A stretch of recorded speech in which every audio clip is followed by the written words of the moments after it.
नमस्कार बंधुरा आरो एकटी नतून भिडियोते आपनादेर सबाइके स्वागत। आज आमि आपनादेर तैरी करे देखाबो ताल कदमपुली पिठा। बंधुरा आपनारा तो तालेर विभिन्न धरनेर पिठे बा बड़ा तैरी करे खेयेछेन। এই তাল কদমপুলি পিঠে কিন্তু অন্যান্য পিঠের তুলনায় কোনো অংশে খেতে কিন্তু কম হয় না, ভীষণ সুস্বাদু খেতে হয় আর বানানোর পদ্ধতিও খুবই সহজ আর দেখতেও ঠিক ততটাই সুন্দর হয়ে থাকে।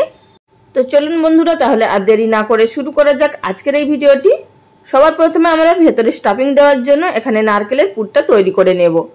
তো আমি এখানে একটি বড় সাইজের নারকেল কুড়িয়ে নিয়েছি, সেটিকে দিয়ে দিলাম। আর এখানে নিয়েছি 200 গ্রাম গুড়, তো সেটিকে আমি এখানে গ্রেট করে নিয়েছি। আমি এখানে পাটালি গুড় নিয়েছিলাম, সেটিকে গ্রেট করে দিয়েছি। আপনারা চাইলে এখানে 200 গ্রাম খেজুরের গুড় বা আখের গুড়ও ব্যবহার করতে পারেন। গ্যাসের ফ্লেম লোতে থাকা অবস্থাতে এটিকে অনবরত নাড়াচাড়া করে যেতে হবে যতক্ষণ না পাক আসছে। আর কিছুক্ষণের মধ্যেই দেখতে পাবেন যে গুড়টা মেল্ট হতে শুরু করেছে। তারপর আমি এর মধ্যে দিয়ে দিলাম দুটো ছোট এলাচ থেতো করে। এবার এটিকে আবারও নাড়াচাড়া করে মিশিয়ে নেব এবং যতক্ষণ না একটি আঠালো ভাব তৈরি হয়ে যাচ্ছে ততক্ষণ অবধি নাড়াচাড়া করতে হবে। তো বন্ধুরা এখানে দেখুন খুব সুন্দরভাবে একটি আঠালো ভাব হয়ে এসছে। এই পর্যায়ে কিন্তু নামিয়ে নিতে হবে, এর থেকে বেশি ভাজলে কিন্তু নারকেলটা ভাজা ভাজা হয়ে যাবে। তো সেই একই কড়াইটা আমি ধুয়ে পরিষ্কার করে নেওয়ার পর এর মধ্যে দিয়ে দিচ্ছি মেজারিং কাপের 1 কাপ পরিমাণ তালের পাল্প।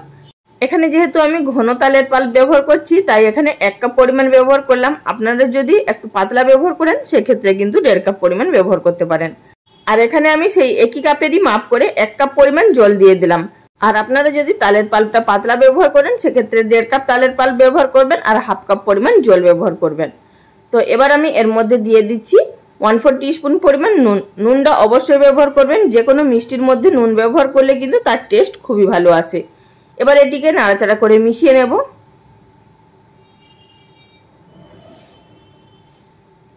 মিশিয়ে নেওয়ার পর এবার কিন্তু আমাদের এটিকে ফুটে আসা অবধি অপেক্ষা করতে হবে। তার আগে কিন্তু গ্যাসের ফ্লেমটা অবশ্যই লোতে রাখতে হবে, তা না হলে কিন্তু তলার দিকে লেগে যেতে পারে। আর অবশ্যই কিন্তু নাড়াচাড়াটা কন্টিনিউ করে যেতে হবে। তো দেখুন বন্ধুরা এখানে তালের পাল্পটা ফুটতে শুরু করেছে। এই পর্যায়ে আমাদের এর মধ্যে অ্যাড করে দিতে হবে চালের গুঁড়ি। তো আমি এখানে চালের গুঁড়িটা 1 কাপ পরিমাণ প্রথমে ব্যবহার করছি, পরে যদি প্রয়োজন হয় অবশ্যই কিন্তু ব্যবহার করতে হবে।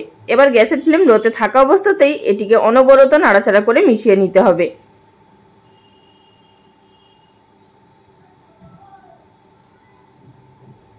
মিশিয়ে নেওয়ার পর এখানে দেখতেই পাচ্ছেন আরো পাতলা আছে, মানে অনেকটাই পাতলা মনে হচ্ছে। তো আমি এর মধ্যে দিয়ে দিচ্ছি আরো 1/2 কাপের একটু কম, মানে 1/4 কাপের থেকে একটু বেশি পরিমাণে। আপনাদের এখানে চালের গুঁড়িটা যতটা লাগবে ঠিক ততটাই ব্যবহার করবেন। যদি ভিজে চালের গুঁড়ি নেন সেক্ষেত্রে একটু চালের গুঁড়ির পরিমাণটা বেশি লাগবে আর শুকনো হলে কম লাগবে। আমি এখানে যেহেতু সদ্য চালের গুঁড়িটা বানিয়ে এটি তৈরি করছি সেক্ষেত্রে আমার এখানে 1 কাপের বেশি পরিমাণে লেগেছে। আর আপনারা মার্কেটের কিনা চালের গুঁড়ি ব্যবহার করলে এখানে কিন্তু 1 কাপেরই প্রয়োজন হবে, আর তার থেকে বেশি লাগবে না। তো বন্ধুরা দেখতেই পাচ্ছেন এখানে এইভাবে আমাদেরকে হালকা একটু পাতলা ভাব রেখেই কিন্তু ডোটিকে তৈরি করতে হবে। তো গ্যাসের ফ্লেমটা এবার আমি বন্ধ করে দিচ্ছি আর এর মধ্যেই নাড়াচাড়া করে নেব আরো কিছুক্ষণ ধরে, এতে করে আরো একটু টাইট হয়ে যাবে ডোটা। আর অবশ্যই কিন্তু ডোটাকে একটু হালকা নরম রাখবেন, তবেই কিন্তু পিঠেগুলো ভীষণই সফট হবে। তো দেখতেই পাচ্ছেন বন্ধুরা কড়া থেকে ছেড়েও আসছে এবং ডোটা হালকা নরম আছে। ঠিক এই পর্যায়ে আমাদের এটিকে নামিয়ে নিতে হবে। আর একটু ঠান্ডা হয়ে যাওয়ার পর ডোটা কিন্তু একটু আরো একটু টাইট হয়ে যাবে। তো সুতরাং এইভাবেই নামিয়ে নিতে হবে। তো বন্ধুরা ডোটিকে একটি থালার মধ্যে নামিয়ে আমি এখানে ঠান্ডা করে নিয়েছি। তো এখানে ডোটা হালকা ঠান্ডাও হয়ে গেছে। এবার হাত দিয়ে আমি একটুখানি চটকে নেব। খুব বেশিক্ষণ ধরে কিন্তু মাখার কোনো প্রয়োজন নেই, ডোটা ভীষণই সফট হয়েছে। আর এর মধ্যে আমি সামান্য পরিমাণ চালের গুঁড়ি ছড়িয়ে নিয়ে মেখে নেব যাতে করে হাতের মধ্যে আর আটকে না যায়। বন্ধুরা ভিডিও চলাকালীন ছোট্ট একটি অনুরোধ, যদি আমার চ্যানেলে কেউ নতুন দর্শক বন্ধু হয়ে থাকেন আর ভিডিওটি দেখার পর যদি আপনাদের ভালো লাগে চ্যানেলটি সাবস্ক্রাইব করে নেওয়ার অনুরোধ রইল। পাশে থাকা বেল বাটনটি অবশ্যই প্রেস করে রাখবেন, এতে করে আমার পরবর্তী ভিডিও নোটিফিকেশন সবার আগে পেয়ে যাবেন। আর সেখান থেকে আপনারা কিন্তু অনায়াসে দেখে নিতে পারবেন নিত্য নতুন রেসিপিগুলো। তো বন্ধুরা আমি এখানে হাত দিয়ে একটু মেখে নেওয়ার পর হাতের মধ্যে সামান্য পরিমাণ চালের গুঁড়ি লাগিয়ে নিয়ে এখানে প্রথমে আমি ছোট্ট একটি ডো তৈরি করে নিচ্ছি। তারপরে 2 হাতের তালুর সাহায্যে এইভাবে গোল করে নিয়ে মাঝখানে একটি গর্ত তৈরি করে নেব, মানে বাটির শেপ দিয়ে নেব। আর দেখতেই পাচ্ছেন আমরা যেভাবে সাধারণত পুলি পিঠে তৈরি করি তার থেকে কিন্তু অনেকটাই এই ডোটা নরম তৈরি হবে।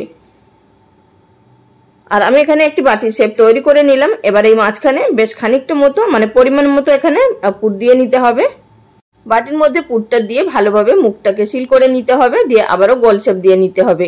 আর বন্ধুরা আপনারা নিশ্চয়ই খেয়াল করেছেন আমি যখন ডোটা তৈরি করছিলাম তার মধ্যে কিন্তু কোনো রকম মিষ্টির ব্যবহার করিনি, কারণ তালের পাল্পটা প্রচুর পরিমাণে মিষ্টি ছিল। আর এখানে যেহেতু আমাদের পুরটাও মিষ্টি আছে তাই আলাদা করে আমি আর চিনির ব্যবহার করলাম না। আপনারা চাইলে চিনি অবশ্যই ব্যবহার করতে পারেন। এবার বন্ধুরা আপনাদের দেখিয়ে দিচ্ছি, আমি এখানে হাফ কাপ পরিমাণ বাসমতি চাল আধা ঘন্টা মতো জলে ভিজিয়ে রেখেছিলাম। তারপরে 10 থেকে 15 মিনিট একটি স্ট্রেনারের মধ্যে ছেঁকে নিয়েছি, মানে জলটাকে ঝরিয়ে নিয়েছি, তবে কিন্তু হালকা হালকা জলের মধ্যে ভিজে ভাব আছে। তারপর এই ডোটিকে নিয়ে ভালোভাবে চালের সঙ্গে কোট করে নিতে হবে, যাতে করে চালগুলো এই ডোয়ের মধ্যে আটকে যায়। তো দেখতেই পাচ্ছেন হাত দিয়ে এইভাবে গোল গোল করে ঘুরিয়ে নেওয়ার পর চালগুলো খুব ভালোভাবে আটকে গেছে। একই রকম পদ্ধতিতে আমি আপনাদের আরো একটি তৈরি করে দেখিয়ে দিচ্ছি, এতে করে আপনাদের বুঝে নিতে সুবিধা হবে। তো প্রথমে এভাবে হাত দিয়ে গোল করে নিতে হবে, তারপর আবারও একটুখানি গোল শেপ দিয়ে নিতে হবে, তারপর হাতের সাহায্যে এইভাবে চালের গুঁড়ি লাগিয়ে বাটি শেপ দিয়ে নিতে হবে। আপনারা চাইলে এখানে ময়দাও ব্যবহার করতে পারেন। এবার বাটিটির মধ্যে পরিমাণ মতো পুর দিয়ে ভালোভাবে মুখটিকে সিল করে নিতে হবে। মুখটাকে সিল করে নেওয়ার পর আবারও হাতের সাহায্যে গোল শেপ দিয়ে চালের মধ্যে কোট করে নিতে হবে। আর চালটা যখনই কিন্তু কোট করেন তখন কিন্তু হালকা হাতে চেপে চেপেই কিন্তু কোট করবেন, এতে করে চালগুলো খুব ভালোভাবে মানে ডোয়ের গায়ে আটকে যাবে। আর বন্ধুরা আপনাদের বলে রাখছি এখানে চালটা কিন্তু অবশ্যই হালকা ভিজে ভাব থাকতে হবে, সম্পূর্ণ জল ঝরানো কিন্তু যাবে না চালগুলোর মধ্যে থেকে, তা না হলে কিন্তু এই পিঠের গায়ে চালটা লাগবে না। আপনারা এতক্ষণ নিশ্চয়ই ভাবছিলেন যে এই পিঠেটা তৈরি করা ভীষণই কঠিন, এবার দেখেই আপনারা বুঝতে পারছেন যে পিঠেটা তৈরি করা কতটা সহজ। আর পিঠেটা যখন তৈরি হয়ে যাবে তখন কিন্তু মনটা অটোমেটিক সুন্দর হয়ে যাবে পিঠেগুলো দেখেই।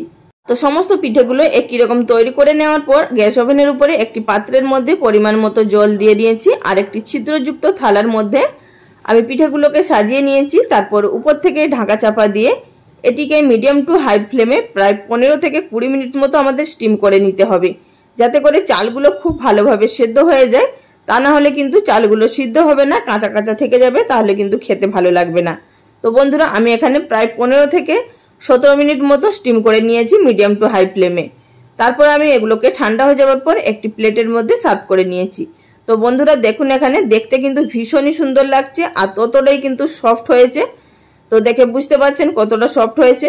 এবার আপনাদেরকে ভেঙেও দেখিয়ে দিচ্ছি, ভেতরটা কিন্তু পুরো ভর্তি, আর খেতেও দুর্দান্ত। আপনারা অবশ্যই একবার ট্রাই করবেন, তাহলেই আপনারা বুঝতে পারবেন যে এই পিঠেটা খেতে কতটা টেস্টি। আর তালের তো একটা নিজস্ব আলাদা ফ্লেভার থাকেই। আর আপনারা এই পিঠে যাকে একবার বানিয়ে খাওয়াবেন সে কিন্তু আপনার প্রশংসা করতে বাধ্য। তো বন্ধুরা আজকের এই রেসিপি আপনাদের কাছে কেমন লেগেছে অবশ্যই লাইক কমেন্ট করে জানাবেন। আজ এই পর্যন্ত, আগামী দিন কোনো এক নতুন রেসিপি নিয়ে আবারও হাজির হয়ে যাব। ততক্ষণ সবাই ভালো থাকবেন, ধন্যবাদ।